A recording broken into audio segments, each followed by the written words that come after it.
খুব ভালো লাগছে। দ্বিতীয় স্বাধীনতার সুখ উপভোগ এমন পর্যায়ে চলে গেছে বাংলাদেশে, কবর থেকে লাশ উঠায়া রাস্তার মধ্যে ফালায় রেখে আগুনে পোড়ায়া দেয়। একজন মুসলমান আর একজন মুসলমানের লাশ। এই ভিডিওটা দেখার পরে কিছু প্রশ্ন জাগলো মনের মধ্যে। চিন্তা করলাম আপনাদের সাথে একটু শেয়ার করি। আচ্ছা, প্রথমত যে ব্যক্তিটি মারা গেছে, তৌহিদি জনতা যাদের হাতে নিজেরা এখন বিচার সালিশ তুলে নিয়ে গেছে, তারা এখন নিজেরাই বিচার সালিশ করেন। মুসলমানের উৎকৃষ্ট একটা গোষ্ঠী জাত, সেই লোকটি মারা গেছে মোস্ট প্রবাবলি, ধরে না 14-15 দিন আগে মারা গেছে।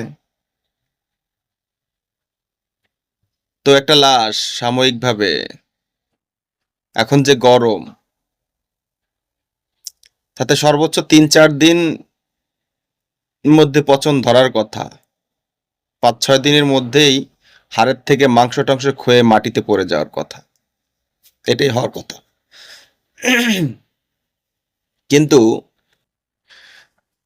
যে সাহসী তৌহিদি জনতা কবর থেকে লাশ উদ্ধার করে পোড়াচ্ছিল, তার মধ্যে এক সাহসী জনতা বলছিল যে আমি যখন কবর থেকে লাশ উঠাই তখন তার পরনের লুঙ্গি ছাড়া কিছু ছিল না,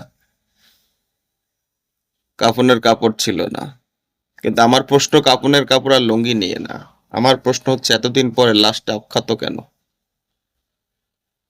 তার হাড়ের থেকে মাংসগুলো পচে হয়ে মাটিতে পড়ে যাওয়ার কথা, সেটা হলো না কেন? এবং আপনারা ভিডিওতে আরেকটা জিনিস খেয়াল করবেন, কবরের লাশ উঠিয়ে পোড়াচ্ছে তো পোড়াচ্ছিল, সেই লাশের উপরে আবার লাঠি দিয়ে প্রহার করছিল। কিন্তু প্রহার যখন করছিল, স্পষ্ট তো বোঝাই যাচ্ছে একটা মানুষের লাশ একদম, মানে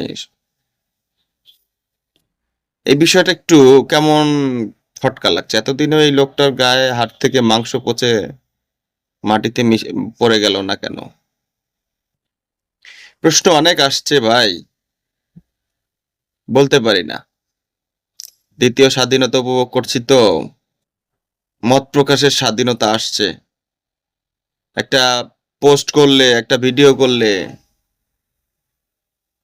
এই যে ভিডিও পোস্ট করে মতবাদ প্রকাশ করছি, এটার জন্য নানান দিক থেকে কনগ্রাচুলেশন আসে, অভিনন্দন জানায় সবাই। অভিনন্দনের ঠেলায় ক্যাট অন দ্য ট্রি।